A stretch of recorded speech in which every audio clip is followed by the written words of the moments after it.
رب العالمين أشهد أن لا إله إلا الله وحده لا شريك له وأشهد أن سيدنا ومولانا محمدا عبده ورسوله صلى الله تعالى عليه وعلى آله وأصحابه وذرياته أجمعين. أما بعد فأعوذ بالله من الشيطان الرجيم. بسم الله الرحمن الرحيم. يا أيها الذين آمنوا ادخلوا في السلم كافة ولا تتبعوا خطوات الشيطان إنه لكم عدو مبين. صدق الله مولانا العلي العظيم. معزز علماء کرام، بزرگوں، بھائیوں اور نوجوان ساتھیوں، اللہ تعالیٰ کا بہت بڑا انعام ہے کہ اس نے ہمیں ایمان کی دولت سے سرفراز فرمایا ہے۔ اس سے بڑی نعمت کائنات میں کسی انسان کے لیے اور کچھ نہیں ہو سکتی۔ اگر ہمارے پاس بہت زیادہ مال و دولت ہو جائے، بڑی زمین جائیدادیں ہو جائیں، بلڈنگیں شاندار ہماری ہو جائیں، ہمیں حکومت مل جائے، حکومت کا عہدہ مل جائے، ہماری آل اولاد بڑی تعداد میں ہو جائے، خاندان بڑا ہو جائے، لیکن اگر ایمان نہ ہو تو یہ سب چیزیں بیکار ہیں، فضول ہے۔ چند روزہ سامان ہے خوش ہونے کا، اور اگر کچھ نہ ہو دنیا میں، بظاہر تنگی اور ترشی کی زندگی ہو، بظاہر پریشانی اور غموم و غموم سے بھری ہوئی زندگی ہو، لیکن ایمان کی دولت پاس ہو، ایمان پختہ ہو، پختہ ہو، مضبوط ہو، تو ایسا آدمی ہو سکتا ہے کہ دنیا میں پریشان رہے، مگر موت کے بعد اس کی جو زندگی آئے گی وہ بہت ہی شاندار اور عالیشان ہوگی۔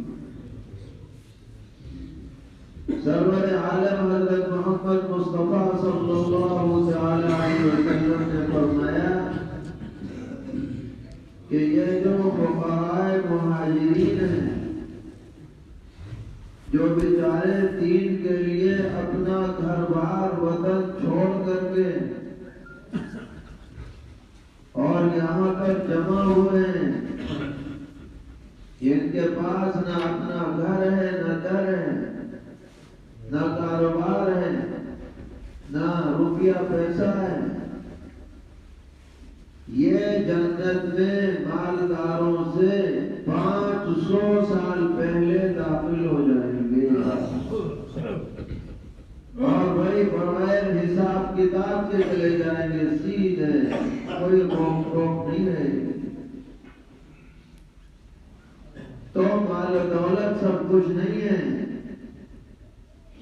اسلام یہ کہتا ہے کہ ایمان سب سے بڑی دولت ہے، اس کے مقابلے میں کوئی دولت نہیں۔ وہ ایمان اللہ تعالی نے ہمیں کے بغیر عطا فرمایا ہے، جس پر دن رات شکر گزاری ضروری ہے۔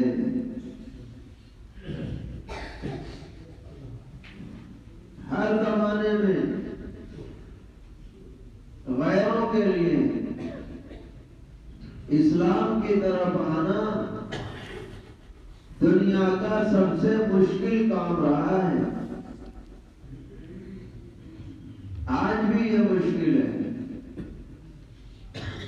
مذہب بدلنا، نظریہ بدلنا، اپنے باپ دادوں والے طریقے سے الگ راستہ اختیار کرنا انسان کے لیے پہاڑ سے زیادہ بھاری پڑتا ہے، آسان نہیں ہوتا ہے۔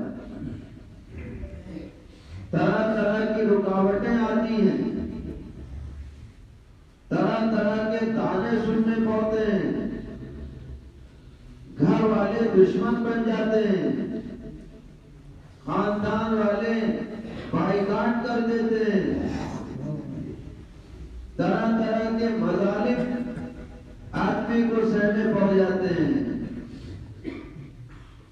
تو اگر کسی اور مذہب پر ہم ہوتے تو ہمارے لیے اسلام اور ایمان کی طرف آنا بہت مشکل ہوگا۔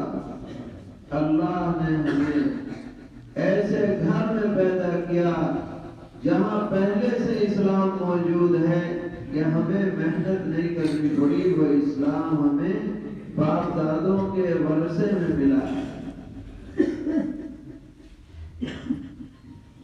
لیکن اس کی وجہ سے اس کی جو اہمیت ہے اور عظمت ہے وہ ہمارے دلوں میں کم نہیں ہونی چاہیے۔ ہماری کوشش ہونی چاہیے کہ ہم ایمان پر ثابت قدم رہیں، ایمان پر جئیں اور ایمان ہی پر ہماری رہیں۔ اور ساتھ میں ہماری یہ بھی فکر ہونی چاہیے کہ ہماری نسلیں بھی دین ایمان پر قائم رہیں، ہمارے بچے بھی، ہماری بچیاں بھی اسلام کی چاشنی سے آشنا رہیں۔ کیونکہ اگر ہم فکر نہیں کریں گے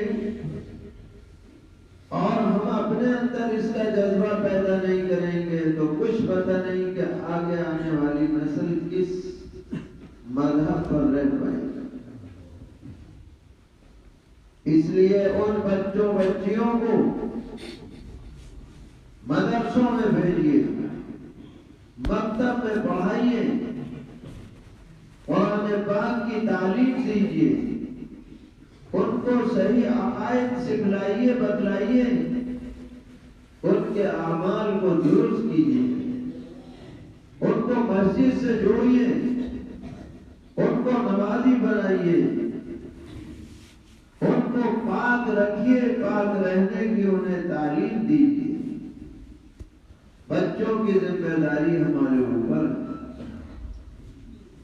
سرور عالم صلی اللہ تعالی علیہ وسلم نے فرمایا کلکم راع وکلکم مسئول عن رعیتہ، تم میں سے ہر آدمی نگراں ہے اور قیامت میں اپنے ماتحتوں کے بارے میں اس سے سوال کیا جائے گا۔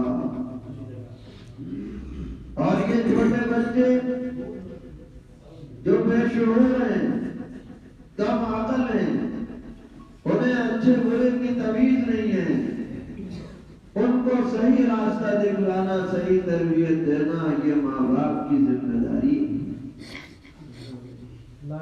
جیسے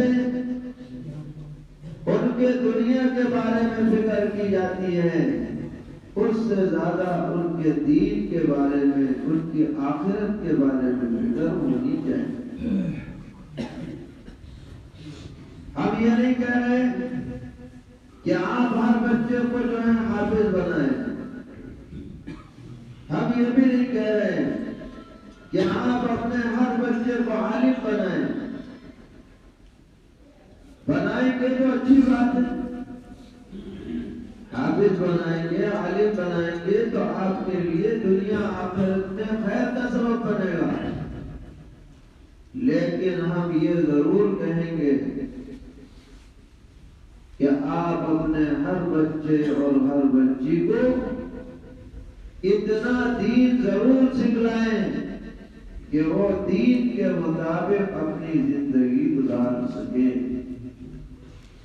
اتنا قرآن ضرور پڑھائیں کہ وہ نماز میں اسے پڑھ سکے، اتنے دین کے مسائل اسے ضرور سکھلائیں کہ وہ پاک رہ سکے، باقی کے ساتھ زندگی گزار سکے، برائی سے بچ سکے، خیر کے راستے پر چلے، اتنا دین آپ ضرور سکھلائیں۔ اس کے لیے جہاں مکاتب قائم ہیں، مدارس قائم ہیں، وہاں بھیجیے، اور اگر قائم نہیں ہے تو مشورہ کر کے ہر بستی میں، ہر آبادی میں مکتب کا نظام کریں۔ جو بچے اسکول جا رہے ہیں 1 گھنٹہ ان کا مکتب میں ضرور لگنا چاہیے، تاکہ ان کا ایک ماحول ملے، اس ماحول میں رہ کر وہ دین سیکھیں، انہیں پتہ چلے کہ اسلام کیا ہمیں تعلیم دیتا ہے، اسلام کا عقیدہ کیا ہے، اسلام کے مسائل کیا ہے۔ اگر ہم نے خالی اسکولوں پر چھوڑ دیا کہ بھائی بچہ اسکول جا رہا ہے، بچی اسکول جا رہی ہے، تو ظاہر ہے کہ ان اسکولوں کا ماحول سراسر دین مخالف ہے، پڑھانے والے، پڑھانے والیاں وہ سب غیر ہیں، اور جو انہیں پڑھایا جا رہا ہے نصاب، وہ نصاب بھی سب دوسروں کی تہذیب کی بنیاد پر بنایا گیا ہے۔ ہمارا چھوٹا بچہ، چھوٹی بچی اسے پڑھتی ہے، تو اگر اس کے لیے مکتب کا انتظام نہیں ہے، گھر میں تعلیم کا انتظام نہیں ہے، تو اسی لٹریچر سے اس کا دماغ متاثر ہوگا۔ چھوٹے بچے، ان کا دماغ صاف کاغذ کی طرح ہے، جو بھر دیا جائے، جو لکھ دیا جائے وہ محفوظ ہو جاتا ہے۔ اگر ہم ان کو صحیح بات نہیں بتلائیں گے تو ان کے ذہن میں شکوک اور شبہات پیدا ہوگی۔ اس لیے ہمیں اپنی بھی فکر کرنی ہے، اور اپنے بچوں کی، اپنی نسلوں کی بھی کیا ہے، فکر کرنی۔ یہ صرف علماء کا کام نہیں ہے کہ بھائی امام صاحب کی ذمہ داری ہے، عالم صاحب کی ذمہ داری ہے، مفتی صاحب کی ذمہ داری ہے، نہیں، ہر مسلمان کی ذمہ داری ہے، ہر مسلمان مرد عورت کی ذمہ داری ہے کہ وہ اپنے نسلوں کے دین و ایمان کی فکر کرے۔ اسی طرح ایمان صرف زبان سے کہہ دینے کا نام نہیں ہے کہ بھائی ہم نے کہہ دیا ہم مسلمان ہیں، ہمارا نام عبداللہ ہے، ہمارا نام عبد الرحمن ہے، ہمارا نام فلاں ہے، ہم اپنے مردوں کو دفناتے ہیں، ہم فلاں کام کرتے ہیں تو ہم مسلمان ہیں۔ نہیں، اسلام ایک مکمل ضابطۂ حیات ہے، پیدائش سے لے کر موت تک زندگی کے ہر موڑ کے لیے اسلام میں رہنمائی موجود ہے۔ اللہ نے اس کے لیے قرآن مقدس نازل فرمایا، جس میں ہر اچھی بات ہمیں بتلائی گئی، ہر برائی سے روکا گیا۔ اس قرآن پاک کی تشریح کے لیے، تفسیر کے لیے سرور عالم خاتم النبیین حضرت محمد مصطفیٰ صلی اللہ تعالی علیہ وسلم کو آخری رسول بنا کر بھیجا گیا۔ آپ نے جتنی بھی اچھی بات باتیں امت کے لیے ہو سکتی تھی وہ سب بتا دی، اور جتنی بری باتیں ہو سکتی تھی ان سب سے منع فرما دیا۔ تو جب ہم مومن ہیں، مسلمان ہیں، ہمارا تعلق ایمان سے ہے، اب ہماری ذمہ داری بنتی ہے کہ جب بھی کوئی مسئلہ سامنے آئے، کوئی معاملہ پیش آئے، شریعت کی روشنی میں اسے حل کیا جائے۔ اپنی رسومات کی بنیاد پر نہیں کہ بھائی ہمارے ہاں تو ایسے ہی ہوتا چلا آیا ہے، یہ کوئی چیز نہیں ہے۔ جب تم نے کلمہ پڑھ لیا لا الہ الا اللہ، تو کلمے کا ترجمہ یہ ہے اللہ کے علاوہ کسی کی حکومت نہیں ہے، اللہ کے علاوہ کوئی حاکم نہیں۔ اب حکم اسی کا چلے گا، ان الحکم الا للہ۔ اب اقتدار اسی کا چلے گا ہماری زندگی میں۔ مسلمان کے لیے سب سے بڑی چیز یہ ہے، برادری کی بات نہیں چلے گی، خاندان کی بات نہیں چلے گی، علاقے کی بات نہیں چلے گی، زبان کی بات نہیں چلے گی، اب چلے گی قرآن کی بات، اب چلے گی سنت رسول اللہ صلی اللہ علیہ وسلم کی بات۔ اگر سب مسلمان اس بات کو گرے سے باندھ لے کہ ہم ہر چیز شریعت کے مطابق کریں گے، سب یہ جذبہ اپنے اندر پیدا کر لیں، تو معاشرے کی اصلاح ہو جائے گی۔ معاشرے کی اصلاح کا مطلب ہی ہے کہ سب لوگ اپنی بات کو چھوڑ کر شریعت کی بات کو ترجیح دیں۔ کوئی بھی معاملہ ہو علماء سے رجوع کریں، ان سے پوچھیں، آپس میں اگر جھگڑا ہو جائے محکمہ شریعہ میں جائے، ان سے طے کرائے، قرآن و سنت جو فیصلہ کرے اس پر دل سے راضی ہو جائے، یہ ایمان کا تقاضا ہے۔ اس کے لیے دنیا میں اور ہمارے ملک میں الحمدللہ محنتیں ہو رہی ہیں۔ سب کو اپنے اپنے دائرے اثر میں اور محنتوں میں تعاون کرنا چاہیے، جیسے بھی ہو سکے، دامے درمے قدمے سمجھے۔ مکاتب کے قیام کے لیے لوگوں کے ذہنوں کے اندر شریعت پر چلنے کا جذبہ کیسے پیدا ہو، اس کے لیے جو بھی صورت اپنائی جائے اس سے درگزر نہ کیا جائے۔ آج کا یہ جلسہ بھی اسی موضوع پر منعقد ہوا ہے کہ ہم اپنے بھائی بہنوں کے ذہن و دماغ میں ایمان کی اہمیت، شریعت کی اہمیت، شریعت پر چلنے کا جذبہ پیدا کریں اور معاشرے کو تعلیم یافتہ بنائیں۔ دینی تعلیم بھی ہو اور بقدر ضرورت اصلی تعلیم بھی ہو، کیونکہ جب دنیا میں رہنا ہے تو یہاں کی جو ضرورتیں ہیں انہیں بھی پورا کرنا ہے، اس کا بھی لحاظ ہونا چاہیے۔ ہماری دعا ہے کہ اللہ تعالیٰ اس مجلس کو، مجمع کو قبول فرمائے اور جو محنتیں ہو رہی ہیں ان کے اندر کامیابی عطا فرمائے، ہماری نسلوں میں دین و ایمان کی مقاصد نصیب فرمائے۔ وصلی اللہ تعالی علی خیر خلقہ محمد وآلہ وصحبہ